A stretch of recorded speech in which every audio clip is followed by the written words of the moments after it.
When you picture a medieval knight, what pops into your head? For most of us, it's this, right? Shining armor, a noble hero, basically straight out of a Hollywood movie. He's a symbol of justice, of honor. But this image? It's kind of like a hologram of history. It's instantly recognizable, sure, but is it real? Well, that's what we're about to find out.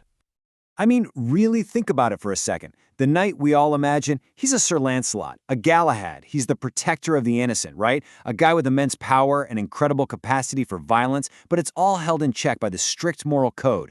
This is the knight of our collective imagination, the ideal that's been passed down for centuries. But what happens when we strip away all that shiny Hollywood polish?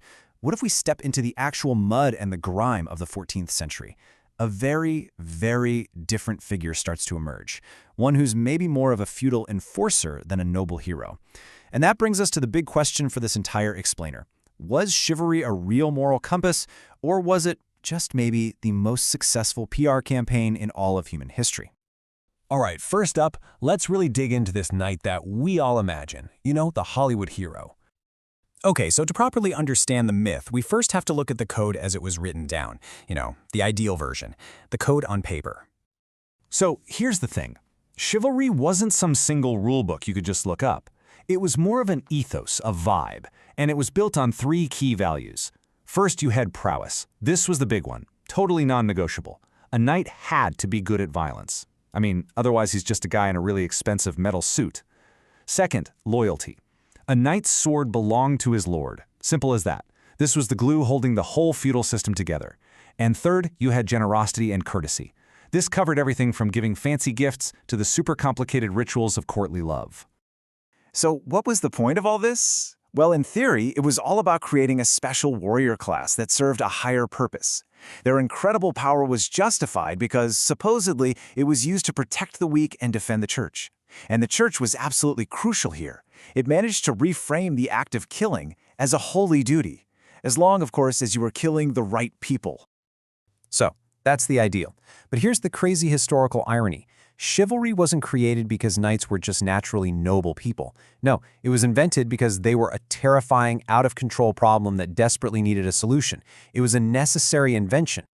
So what exactly was this problem? Well, after the Carolingian Empire totally collapsed around the 900s, Europe just plunged into chaos. There was no central authority anymore. So you had all these local castle owners basically becoming their own petty kings, terrorizing the countryside with their private little wars. Society was literally being torn apart at the seams. And the church, well, they didn't have an army. They had to get creative. And their solution? Honestly, it was a stroke of marketing genius. The reality on the ground was that you had these local thugs in armor running what were basically protection rackets, extorting peasants, burning villages, you name it. So the church launched this massive rebranding campaign. They gathered these warriors and told them, hey, you're not thugs. You are soldiers of Christ. Your violence can be a holy act, but, and this is a big but, only if you follow our rules. You see, chivalry started as a containment strategy. Just think of it like putting a bridle on a wild horse. All those rituals we associate with knighthood, the all-night vigils, the blessings of their swords, the oaths they swore on holy relics, these were all powerful psychological tools. They were designed to tame, to domesticate a warrior class that was a danger to absolutely everyone. So, how did this beautiful ideal actually hold up when it came time for battle? Well, this is where the theory of chivalry slams right into the brutal economic realities of medieval warfare. The first reality check was just simple math. Cost. Being a knight was unbelievably expensive.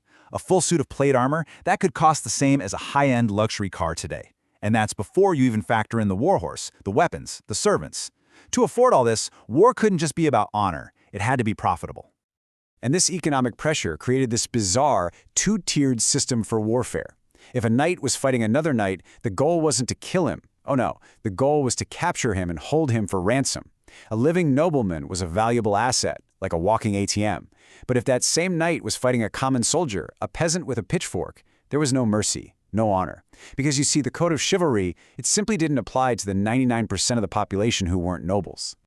And this leads us to probably the most damning piece of evidence against the whole chivalric myth, a tactic called the chevauchée. So-called paragons of chivalry, like England's famous Black Prince, would lead these systematic raids through enemy territory, burning villages, destroying crops, and killing peasants.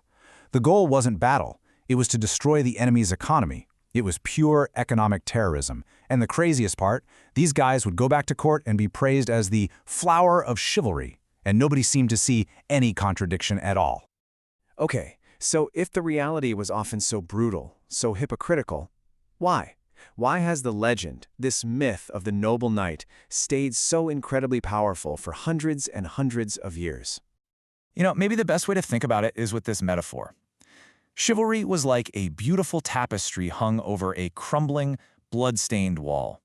It was this elegant, romantic facade of honor that did a really good job of covering up a brutal reality of violence and exploitation.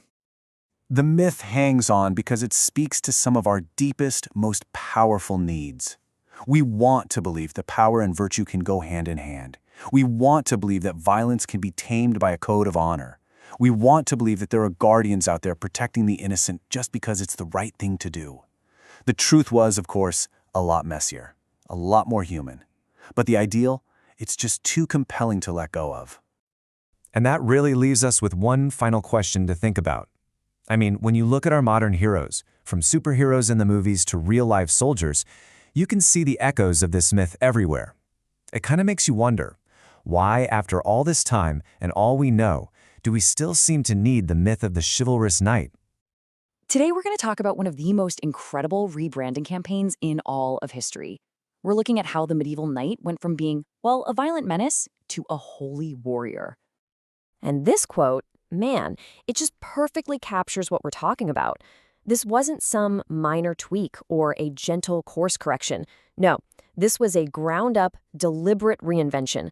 It was this fusion of old feudal codes with what some sources call the white-hot intensity of religious fanaticism. So that's the big question, right? How does an institution that's all about a gospel of peace manage to take the most violent guys around and turn them into the very sword of God's will? That's the story we're going to unravel. Okay, so to really get this transformation, you got to understand where we're starting from. And let's be real, the early medieval knight, not a hero. Not at all. He was a problem. You have to remember, this was an era of, really fragmented power. There was rarely a king strong enough to keep these warriors on a leash. They were basically a law unto themselves, loyal only to their local lord and driven by greed. Their whole job was, fundamentally, violence. So who's paying the price for all this? Well, pretty much everyone. But you know who was a really, really attractive target? The church. With its huge tracts of land and wealthy monasteries that were basically undefended, it was a sitting duck. For the clergy, these knights weren't just some annoyance. They were a serious threat, plundering and raiding whenever they felt like it. So the church knew it couldn't beat these guys on the battlefield, right? It just didn't have the army for it. So it had to get clever. And its first big idea wasn't this grand reinvention. Nope, it was just about trying to get them under control. And how they did it is just fascinating. Picture this. They'd gather thousands of these knights in open fields, bring out the holiest relics they could find, bones of saints, pieces of the true cross, and right there in this incredibly charged atmosphere, they'd make them swear these terrified oaths. First came the peace of God, which said, you can't attack unarmed people. Then came the truce of God, which was like, okay, and you also can't fight for most of the week.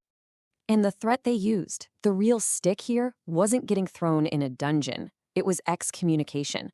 For someone back then, this was absolutely terrifying. It meant you were cut off from God, from the church, from your community. It was a spiritual death sentence that basically guaranteed you an eternity in hell. That was some serious leverage. But, just trying to contain the violence, that could only go so far. The church realized that trying to stop a knight from fighting was like trying to stop a river from flowing. So the church pivots. It comes up with a whole new and honestly revolutionary strategy: redirection. And that turning point hits in the year 1095. At the Council of Clermont, Pope Urban II gets up and gives a speech that lights a fire across Europe. He calls for an armed pilgrimage to the Holy Land, and this is the moment everything, and I mean everything, changes. Because he comes out with an offer that no king, no lord could ever hope to match. It wasn't about land, it wasn't about gold, it was spiritual. It was a promise of the full remission of all their sins if they took up the cross. For a warrior, a knight, this was an absolute game changer. And this right here, this shows you the theological earthquake this caused. Think about it. Before this, you're a knight. You go to battle, you kill someone, and then you have to go to confession to atone for that sin. But now, the battle is the penance. The violence itself, as long as it was aimed at an enemy of the faith, became an act of piety. You didn't have to choose between being a warrior and saving your soul anymore. Now you could save your soul by being a warrior. Okay, so the spiritual foundation is there. The stage is set. Now it's time to actually build this new kind of warrior from the ground up. The church didn't just need bodies. It needed a whole new ideal, a new identity. It needed the paladin. And they gave him a new identity, the Miles Christi, the soldier of Christ. This was just a masterstroke, right? It completely elevates the knight. You're not just some lord's hired muscle anymore. No, you're a soldier in God's army. It gave this violent lifestyle a moral purpose it never, ever had before. But what about the whole, thou shalt not kill problem? Well, theologians came up with a clever solution for that, too. They called it malicide. The idea was simple but brilliant. When a holy warrior kills an enemy of the faith, it's not homicide, the killing of a man. It's malicide, the destruction of evil itself. Suddenly, a heavy cavalry charge wasn't a sin. It was practically an act of charity. And you can just hear this incredible new logic in the words of a really influential theologian, Saint Bernard of Clairvaux. I mean, listen to what he's saying. He's laying it out so plainly. You kill, you win. You get killed, you still win. It's a perfect spiritual win-win. It completely erases any moral anxiety a warrior might have. So, if the First Crusade was like the pilot program for this idea, the new military orders, they were the ones who perfected it. They took this whole concept of a holy warrior and basically built an institution around it, creating something the world had never seen, the fighting monk. And of course, the Knights Templar are the absolute ultimate expression of this. I mean, these were men who lived like monks, but were also elite, heavy cavalry. They took vows of poverty, chastity, and obedience while being some of the most feared soldiers on the planet. They became the gold standard, the archetype for this new kind of warrior. And when you compare the old knight to this new ideal, the difference is just stunning. You had the old secular knight, right? Rowdy, individualistic, all about personal glory and flashy armor. And then you have the Templar, his total opposite. Silent, disciplined, fighting as a unit, totally austere. It was a complete overhaul of behavior. And the rules they lived by, they were incredibly strict. No hunting, no gambling, no loud laughing. They were supposed to fight and even eat in silence. They wore simple clothes, kept their hair short. This wasn't just a list of suggestions. This was, for all intents and purposes, a total institution of war, designed to strip away individual vanity and forge a disciplined, holy warrior. And there you have it. The journey is complete. The church took what was maybe its biggest threat, this violent, uncontrollable knight, and through some of the most brilliant psychological and theological work you'll ever see, turned him into its most loyal, most disciplined, and most holy protector. Which, of course, leaves us with one final big question to chew on. In creating the paladin out of the thug, did the church give us this genuinely noble ideal of chivalry that we still talk about today? Or did it just create a more efficient, more ideologically committed, and maybe even more dangerous weapon? That's definitely something to think about. Okay, let's jump right in. We're going to tackle a really fascinating paradox. Think about the knight in shining armor, the chivalrous hero. Now, what if I told you that entire ideal, that romantic figure, was born from one of the most brutal, drawn-out conflicts in history, the Crusades? It sounds completely backward, right? A 200-year war creating an icon of honor, but believe it or not, the history is there. I love this quote. It just cuts right to the heart of it all. That's the transformation right there in one sentence. You have to understand, before the Crusades, a knight was basically a hired heavy, a local enforcer, a thug. But after, suddenly, he's this holy figure. So that's the big question, isn't it? How on earth did 2 centuries of absolute chaos and violence forge a code of honor that, let's be honest, we still talk about today? Well, the answer is a wild ride, and it really breaks down into 4 key parts. Let's dig in. All right, first things first. This whole transformation, it had to start from the inside. You can't change how a warrior acts until you change why he fights, and that's exactly what the Crusades did. It gave the knight a purpose that was way, way bigger than just protecting his little patch of land or serving his local lord. We're talking about a cosmic cause. And you can really see that shift right here. On one hand, you've got your standard feudal warrior. His whole world is about holding land, maybe shaking down his neighbors for taxes. Pretty small stuff, right? But then, on the other hand, you get the Crusader Knight. Suddenly, he's on a whole different playing field. His honor isn't about his backyard anymore. It's about how far he's willing to go, literally, to the other side of the world, to fight for what he believes in. And this led to something totally radical for the time. A brand new concept that turned everything on its head. The idea that violence could actually be an act of love for God. Think about that for a second. Suddenly, fighting wasn't just a job or a sin. If you were fighting the right enemy for the right reason, it was a holy duty. This didn't just tweak the knight's job description, it completely rewrote it. But this massive internal shift wasn't happening in a bubble. It was being shaped big time by something totally external. The enemy these knights were actually up against. So the Crusaders show up, right? And they're expecting to fight these barbarians. That's what the propaganda said. But what they found was something else entirely. The Islamic warriors they faced had their own, incredibly sophisticated code of honor called Furusha. And get this, it was all about horsemanship, bravery, poetry, and generosity. Sound familiar? It was almost a mirror image of the chivalry the Europeans were just starting to figure out. This was a shock to the system. And you see this in the stories from the time, which are just incredible. The most famous one, you've got the Muslim leader Saladin fighting against Richard the Lionheart. Richard's horse gets killed in the middle of a battle, so what does Saladin do? He sends him 2 fresh ones. Another time, he heard Richard was sick with a fever, so he sent him iced sherbet to cool him down. Can you imagine? These were acts of pure class, and honestly, they kind of shamed a lot of the European knights into upping their own game. And it wasn't just the top brass either. You read the memoirs from regular knights, and they talk about these friendships that would pop up during truces between the Frankish and Muslim soldiers. The level of mutual respect was huge. I mean, centuries later, the poet Dante put Saladin in limbo, not hell, but the place reserved for noble people who lived before Christ. That's a massive sign of respect. The Knight's Code was expanding.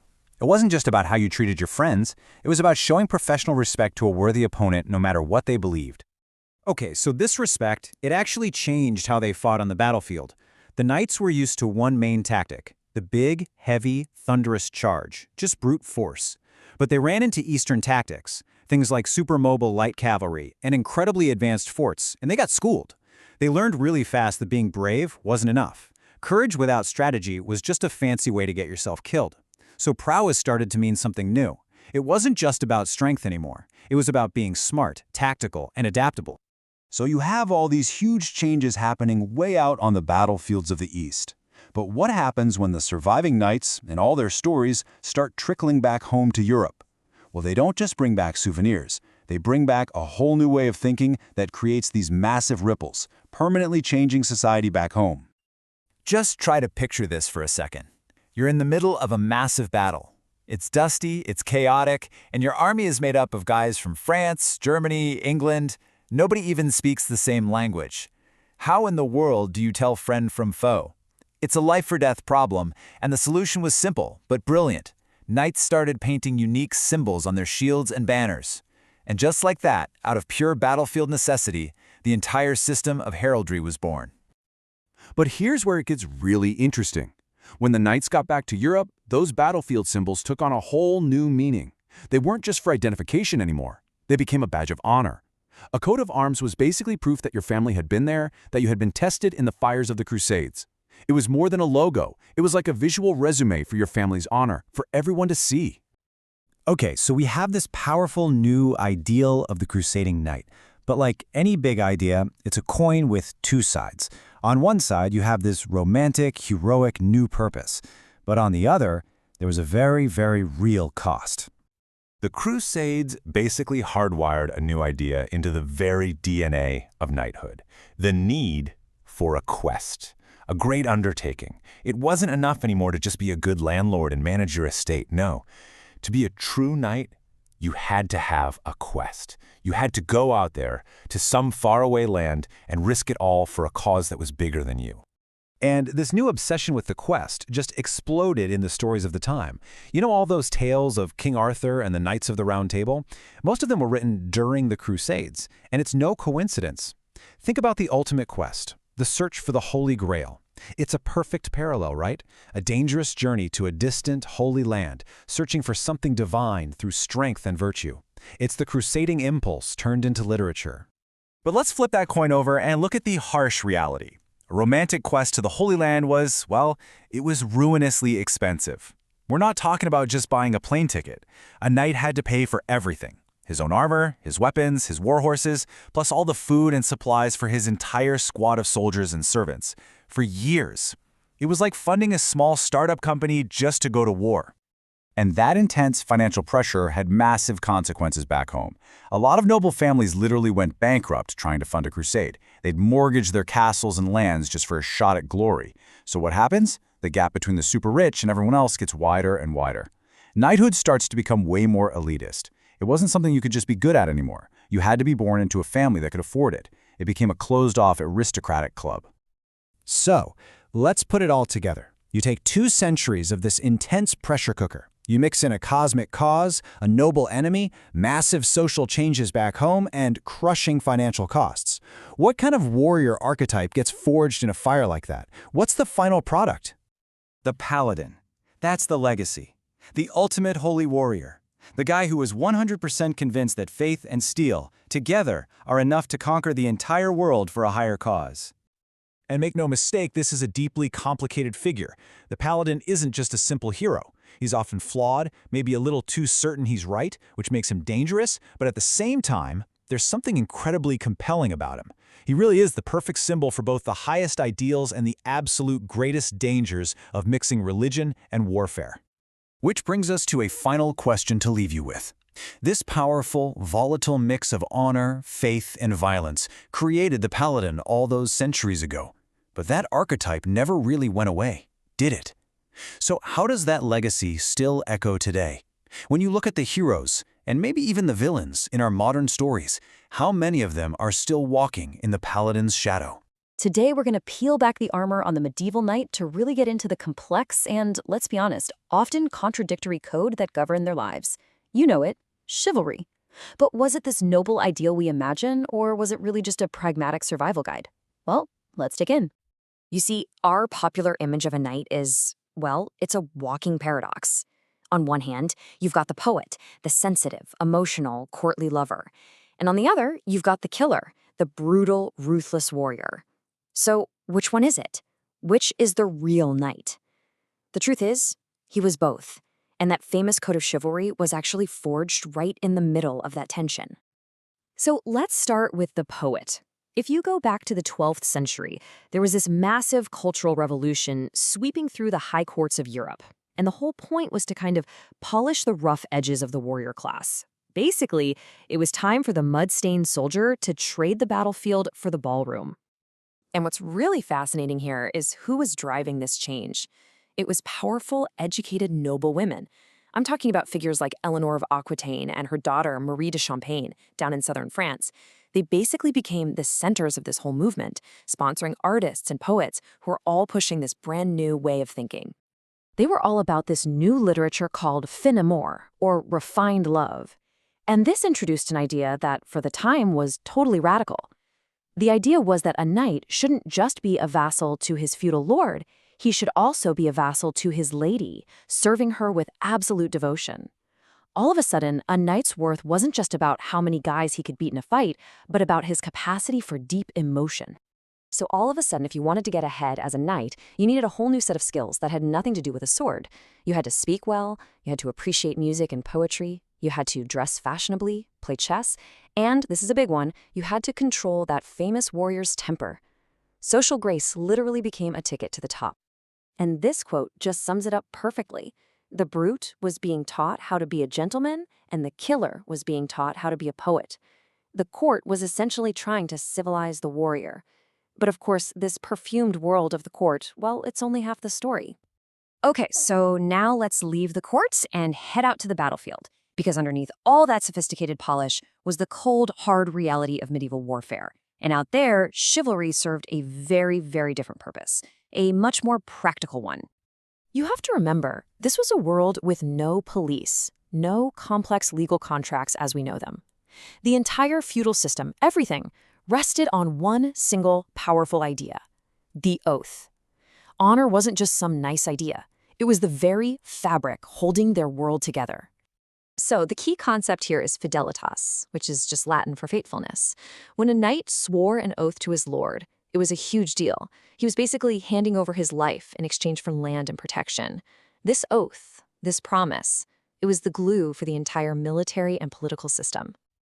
A knight's reputation for being faithful, his honor, it wasn't just a virtue. It was like cold, hard cash. It was the currency of the realm.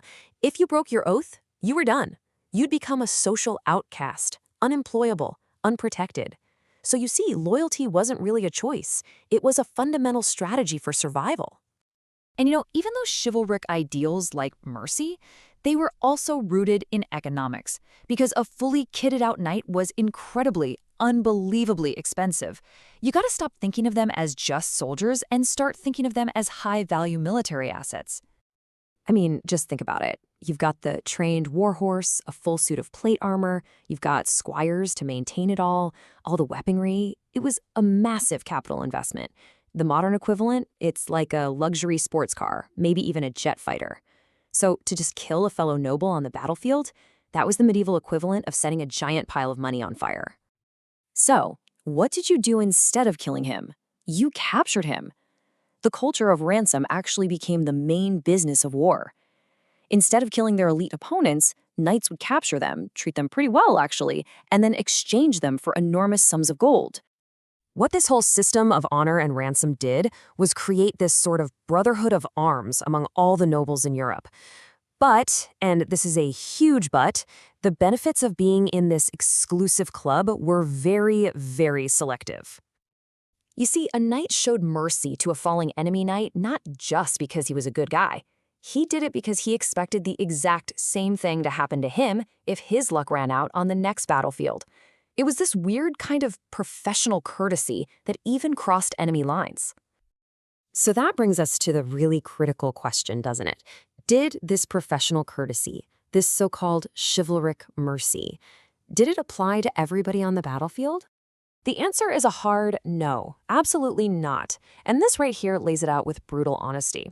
The code was completely class-based. A noble knight, he was your peer. He was a walking bag of gold you could ransom. But a common foot soldier, a peasant archer who could unhorse you from a distance, he wasn't a valuable asset. He was a nuisance, and he was to be exterminated. At the end of the day, chivalry on the battlefield was basically a mutual insurance policy for the warrior elite. Honor, in this context, was a luxury that only the rich could afford, and it was designed to ensure not just their survival, but also their profit.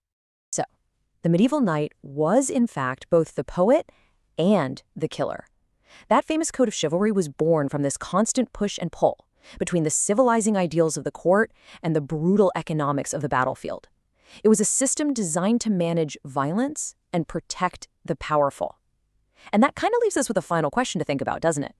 What unwritten rules, what modern kinds of chivalry govern power and protect the elites in our own time? You know that image we all have in our heads, right? The knight in shining armor. He's this beacon of honor, virtue, and protecting the weak. But how real was that really? In this explainer, we're going to peel back that polished steel and find out what the Knight's Code truly was, and, maybe more importantly, who it was actually for. So at its heart, this was the big promise.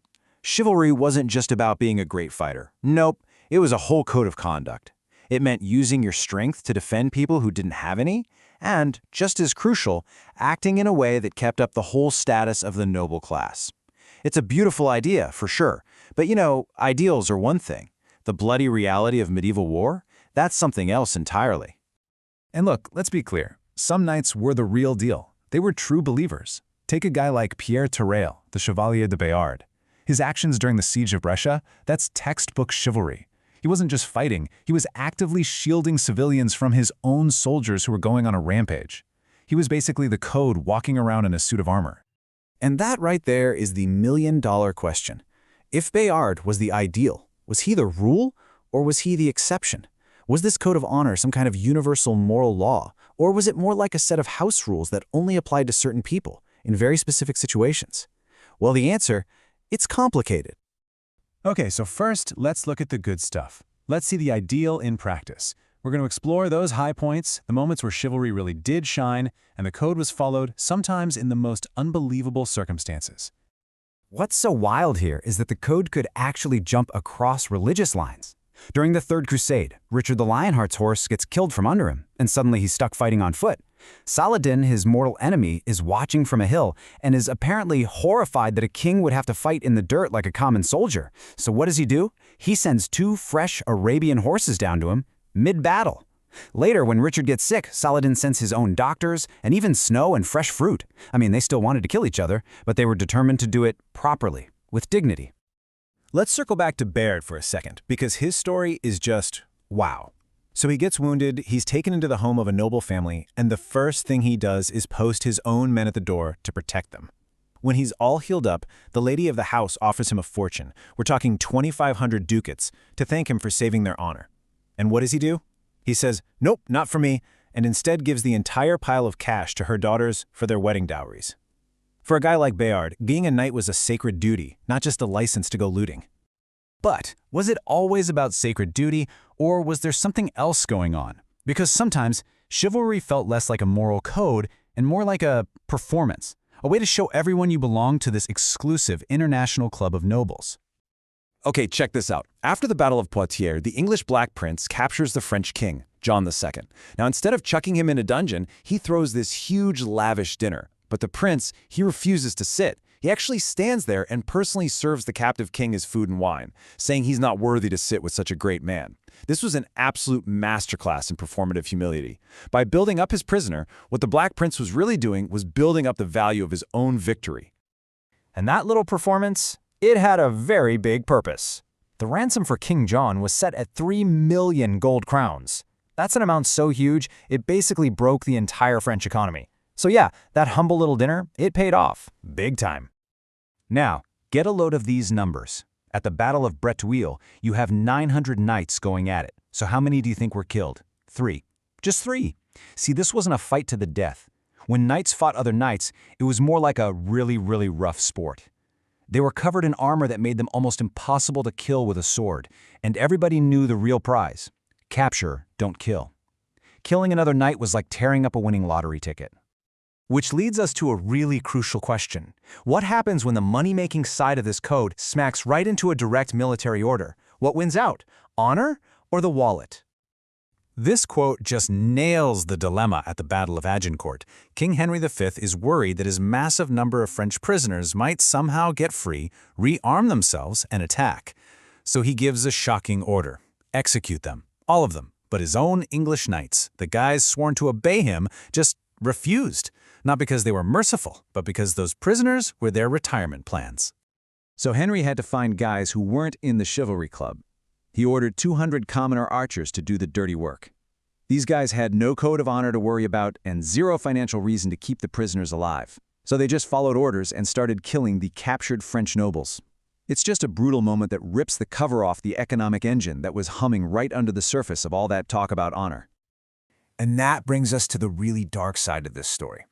If chivalry was a club, what happened to the people who weren't members? Well, for them, the code didn't just bend, it completely shattered. These were the desperate cries from 3,000 people, men, women, and children in the city of Limoges. They were on their knees, begging the Black Prince for their lives after their city had surrendered to the French. So what did the so-called flower of chivalry do? The very same prince who served a captive king his dinner, he just watched. He was carried around on a litter and just watched as his knights systematically hacked down every single person in the city. Why? Because in his mind, they were traitors, and the code offered zero protection to commoners who rebelled. The betrayal could get even more personal, and frankly, even more horrifying. During a massive peasant revolt in France, the leader, a guy named Guillaume Calais, was invited to peace talks by King Charles the Bad. Calais actually went, thinking, a king's got to honor a truce. But Charles grabbed him, basically arguing that an oath you make to a commoner, well, it just doesn't count. The knights then mocked Calais by crowning him with a red-hot iron tripod before killing him.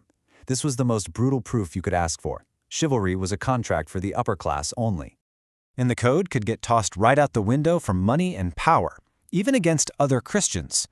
The Knights of the Fourth Crusade were supposedly be liberating Jerusalem. Instead, they got sidetracked, and ended up sacking Constantinople, the capital of the Byzantine Empire. They looted the Hagia Sophia, they smashed the altars, and they put a prostitute on the throne. And how did they justify all this? Easy. They used a theological loophole, calling the Orthodox Greeks heretics, which gave them the excuse they needed to ignore their oaths. Now, for some enemies, the code wasn't just ignored, it was actually flipped upside down. The Teutonic Knights, who were operating up in the Baltic, came up with a convenient belief. The local pagans didn't have souls, and if they don't have souls, well, they don't have any rights. Mercy was completely off the table. In fact, extreme cruelty was seen as doing God's work. Honor literally became a license for atrocity. So, what are we supposed to do with all this? How do you square the noble Bayard with the brutal Black Prince, the respectful Saladin with the treacherous Teutonic Knights? Well, turns out this wasn't just random hypocrisy. There was a system to it. The key to understanding all of this is what you could call a sliding scale. Chivalry wasn't one single code that applied to everyone. It was this flexible set of rules that changed, and changed dramatically, based on who your opponent was, their rank, their wealth, their religion. That's what decided how much honor you were supposed to show them. This table really just lays it all out nice and simple. If you were a noble Christian, or even a respected noble non-Christian like Saladin, you got the full treatment. The code was applied. If you were a commoner or a rebel, the code was completely ignored, like we saw with the Jacquerie. And if you were a so-called heretic or a pagan, the code was actually inverted. Cruelty became a good thing, like with the Teutonic Knights. And one last thing. Even for the knights themselves, the social pressure of this code could be suicidally insane. At the Battle of Crécy, the King of Bohemia, John, was completely blind, so he ordered his knights to tie their horses' bridles to his. He then made them ride straight into the thickest part of the battle so he could get in at least one good swing. They all rode to a certain death, just to avoid the shame of being called a coward. It just shows you, sometimes the fear of dishonor was way more powerful than the fear of death itself. So, at the end of the day, we're left with this one big question. When you look at all the evidence, was chivalry a real moral code that was meant to make war less brutal? Or was it something else? A ruthlessly practical business model for the ruling class, all just wrapped up in the pretty language of honor? All that shining armor was basically hiding a sophisticated program, a piece of software designed for social control. Yeah, let's get into it. So, just for a second, when you think of a knight, what's the first image that pops into your head? Is it some valiant protector, right? A champion of justice, bound by honor? Kind of like Lancelot? Okay, hold on to that thought, because the reality, well, it was a whole lot messier. And here's the massive gap between the myth and the actual history. On one side, you've got the ideal, the civilized guardian. On the other, you have the real knight of the early Middle Ages, who, let's be honest, was often just a glorified thug. I mean, an extortionist with a horse, part of a violent warrior class that owned all the weapons. So the real question is, how do you get from the guy on the right to the guy on the left? That's the story we're going to unpack. To really understand the solution, you've got to grasp the problem they were facing. The early medieval period had this huge sociological crisis. What in the world do you do with a whole class of violent men who are, and this is key, really, really good at their jobs? See, in that power vacuum after the fall of Rome, society was just volatile. The strong, and by strong I mean anyone with a horse and a spear, they just took whatever they wanted from the weak. And the church, the nobility, they quickly realized, whoa, this is completely unsustainable. You can't build a civilization if everybody's terrified of being robbed and killed by the local strongman. They needed a fix. And that fix was honestly kind of genius. It wasn't a law. It wasn't an army. It was an idea. It was a piece of social technology that we now call chivalry. So this is the crucial thing to get. The Code of Chivalry wasn't just a list of polite rules, like how to treat a lady. Think of it as social software. Its main job was to take these dangerous, unpredictable warriors and reprogram them into predictable guardians who would actually protect the social order instead of tearing it all down. And this software had two core functions. First, it legitimized the power of the aristocracy. It gave them a moral right to be in charge. And second, it created an exclusive club, the knighthood, that basically drew a line between the right kind of violence and the wrong kind. This code was the very bedrock of the whole feudal social structure, what they called the three estates. You had the oratores, those who pray, right? The clergy. The laboratores, the peasants who worked the land. And then you had the bellatores, the knights who fought. Chivalry was the operating system that provided the justification for why this system wasn't just necessary, but was actually ordained by God. This quote perfectly sums up the social contract that the code created. The knight was pretty much telling the peasant, look, you work to feed me, and in return, I'll protect you from the wolves. Now, the brutal irony, of course, is that a lot of the time the knights were the wolves, but that narrative, wow, it was powerful. It legitimized their monopoly on both violence and wealth. Okay, so let's get into the mechanics of it. How did this software actually work on a day-to-day basis? How did it manage to create such an exclusive and powerful club? Well, it all came down to branding. I mean, think about it. Both the knight and the local brigand or mercenary, they killed for a living. So the code created a clever distinction based on how they killed. The brigand, he's efficient. He'll use an ambush, poison, whatever gets the job done. But the knight, the knight kills with process. He issues challenges. He fights face to face. This allowed his violence to be seen as civilized, while the brigand's was just plain murder. But the real genius of the code, the thing that made it so exclusive, was creating a barrier to entry that had almost nothing to do with how well you could fight. It was a cultural velvet rope. See, pretty much anyone could learn how to swing a sword, but not everyone could afford to learn the proper manners, or what they called courtoisie. And just look at what it took to get past that velvet rope. Learning to dance, writing poetry, playing the lute, speaking fancy French. I mean, these things required a ton of time and an education that your average mercenary just could not get. So if you couldn't perform this whole theater of chivalry, you weren't getting into the club. I don't care how good you were with a sword. It kept the social ladder really, really hard to climb. So, what kept these powerful guys in line? It wasn't some internal moral compass. Nope, it was external shame. If you broke the code, you'd be totally ostracized by the Brotherhood. And for a knight, that kind of social death, being shunned by your peers, was a fate way, way worse than actually dying on a battlefield. That peer pressure is what made them predictable and controllable. Now, this code was so effective because it wasn't just something you read about. It was systematically programmed into young nobles from the time they were kids through this grueling 14-year-long apprenticeship. The whole process was incredibly methodical. At age 7, a boy would be sent away from his own family to become a page. This was designed to break those family bonds and replace them with fierce loyalty to the feudal hierarchy. Then, from age 14 to 21, he became a squire. He was basically a knight's shadow, absorbing the code not from books but by osmosis, just watching his master's every single move. And only at 21, if he had fully installed the software, was he finally granted the rank of knight. And this was the absolute core lesson of that first stage as a page. By waiting on tables, cleaning clothes, doing all this service, these young nobles learned that serving wasn't beneath them. It was the price you paid for nobility. It was an incredibly powerful psychological tool for making sure they were loyal to the system. And the programming wasn't just physical, it was emotional.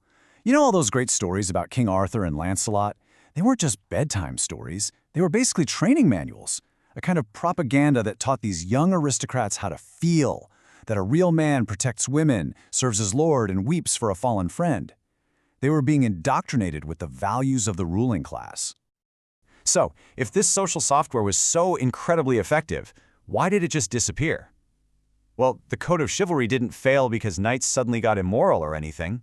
It failed because it just became economically obsolete. New technology just changed the entire game. A peasant with a longbow could kill a nobleman in full-plate armor, a guy who had spent 20 years of his life and a fortune training to be a knight. All of a sudden, the knight's expensive, personalized training was no match for cheap, effective, long-range weapons. The battlefield was, in a very real way, democratized by death. And this just perfectly illustrates the massive paradigm shift. Chivalry was a code all about individual honor. Its command was, charge the enemy, show how brave you are. But the new code of a professional army was discipline. Its command was, hold the line, work together, and fire when I give the command. Collective efficiency completely replaced individual glory, and the knight was replaced by the officer. Which brings us to a final thought. We've kind of unmasked chivalry as this form of social software, right? Designed to control a very specific kind of society. And it makes you wonder, doesn't it? What invisible codes, what social software are we all running on today? What are its rules? And who does it empower? Something to think about. The medieval knight, he's been gone for what, 500 years? Gunpowder made sure of that. But his code? The code of chivalry? That's a whole different story. It's like this piece of software that just refuses to be uninstalled from our culture. And that's really the core of what we're talking about today. I mean, sure, the castles are ruins, the epic cavalry charges are just stuff you see in movies. But the code? Oh, it's still here. It haunts our language, it shapes our laws, it even messes with our ideas about romance. It's kind of like this invisible operating system just humming away in the background of our society. So, that brings us to the big question, right? How on earth did a rulebook for, let's be honest, axe-wielding killers in tin cans somehow morph into the instruction manual for being a gentleman in a suit and tie? It's a seriously wild transformation, and we're going to trace that journey. Yeah, and this change didn't just happen overnight. It was this slow, deliberate process. They basically stripped out all the bloody violence, but, and this is the clever part, they kept this social hierarchy perfectly in place. You can really break this evolution down into 3 main stages. You've got the original model, the rough-and-tumble warrior knight of the Middle Ages. Then he gets a serious polish and becomes the Renaissance courtier. And finally, he's refined into the Victorian gentleman, the version that probably sounds most familiar to us. So let's dig into each of these steps. Okay, so the first big software update, or reboot, if you will, happens during the Renaissance. And this was a game changer. All of a sudden, just being a brute with a sword wasn't going to cut it anymore. The ideal man now had to be smart, he had to be witty, he had to be artistic. The warrior was officially evolving into a statesman. And out of this era comes this amazing Italian word, sprezzaria. It's this idea, this art form of making something incredibly difficult, like winning a duel or writing a perfect sonnet, look completely effortless, no sweat. It is, without a doubt, the granddaddy of what we call cool today. But let's be real, the version of chivalry that's rattling around in most of our heads, that's almost pure Victorian invention. See, in the 19th century, the British Empire needed a code of conduct for the young guys they were sending out to run the world.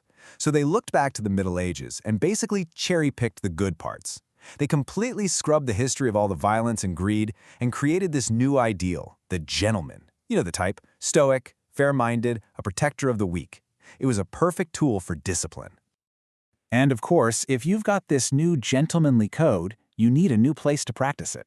The jousting tournament was out, obviously. So what came in? Organized sports. Things like rugby and cricket became the new battlegrounds, a place to practice fair play. That whole concept comes straight out of the old chivalric ideas of honor and showing off your skills. All right, so this code didn't just hang around in stuffy elite schools. Nope, it made the leap straight into pop culture, into our modern stories. And it's amazing, once you start looking for it, you see it everywhere. You just scratch the surface of almost any modern hero, and guess who's staring back at you? A medieval knight. I mean, come on, let's start with the most obvious one, the Jedi. George Lucas wasn't exactly hiding it, right? They are literally space knights. The lightsaber, that's their Excalibur. The whole no attachments rule, that's basically a vow of chastity. And they serve a higher power, the Force. It is a perfect one-to-one match with the old knightly orders. Or how about Batman? He is the modern knight through and through. Think about it. He's a wealthy aristocrat, Bruce Wayne, who uses his fortune to gear up in armor and gadgets. And what does he do? He protects the people of Gotham. And that famous no-kill rule? That is a super rigid personal chivalric code if I've ever seen one.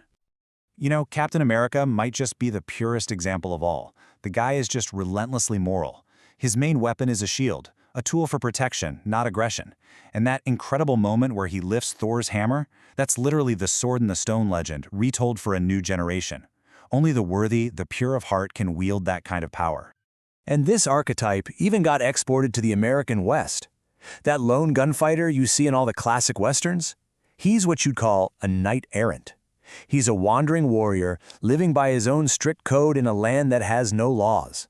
He rides into town, saves the day, but he can never truly be part of the society he protects. His violent skills set him apart. Okay, but this whole code isn't just fun and games with comic book heroes and table manners. It has a much, much more serious and honestly a pretty complicated legacy, and we really have to get into the good, the bad, and the ugly of it. Now, this might actually shock you, but chivalry's most important legacy is baked right into our modern laws of war. That basic idea that war should have rules, that it shouldn't just be a total bloodbath, that's the ancestor of things like the Geneva Conventions. Seriously, the rules about protecting civilians, medics, treating prisoners humanely, you can trace the DNA of those ideas all the way back to the Knights Code. And this is where we get to the core contradiction of the whole thing. It's like a double-edged sword. On the one hand, you have this truly noble attempt to put some moral guardrails on the fundamentally immoral act of killing. That's the good. But the bad? The code also put noble women up on this pedestal, which looks like adoration, but in reality, it was just a really subtle and effective form of control. There's a saying that just nails this. A woman on a pedestal cannot move. And that's the whole problem. She becomes this prize to be won or a fragile thing to be protected, not a person with her own agency. Sociologists have a term for this. They call it benevolent sexism. It's prejudice that masquerades as a compliment. You know, oh, we have to protect the women. It sounds nice, but what it's really saying is that they're weak and can't protect themselves. And that damaging idea is a direct inheritance from chivalry. The good news is our stories are starting to push back on this. You see characters like Brienne of Tarth in Game of Thrones. She is the truest knight in the entire story. Loyal, brave, honorable, while most of the guys with Sir in front of their names are just awful. It's a fantastic way to show that honor is about how you act, it's not about your gender. So, after going through all of this, the history, the pop culture, the really problematic parts, it all comes down to one final question. Why? Why does this ancient and, let's face it, deeply flawed code still have such a powerful grip on us? I mean, just think about it for a second. Why 500 years after the last knight charged into battle do we still tell our kids to play fair? It's because deep down we know that human violence is a terrifying thing. Chivalry was one of our first big collective efforts to try and manage it, to put some rules on it, to give it a mask.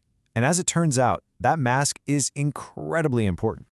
If you boil it all down, if you strip away all the fancy language and the armor, you get to this one single powerful idea. Because I have the power to kill you, I have the duty to protect you. That's it. That is the impossible, aspirational beating heart of the entire chivalric code. Look, it's an impossible standard. The knights back in the Middle Ages failed to live up to it constantly, and we failed to live up to it today. But the attempt, that's what matters. That struggle to impose some kind of honor on the chaos of the world, well, that's what separates a civilization from just a mob. And maybe that's the ultimate lesson from this old, uninstallable piece of software. It's this messy, complicated bundle of beautiful ideals and some pretty ugly history. But it reminds us that real strength isn't just about being powerful. It's about having a code that tells you how to use that power. Because at the end of the day, power without a code, well, that's just tyranny.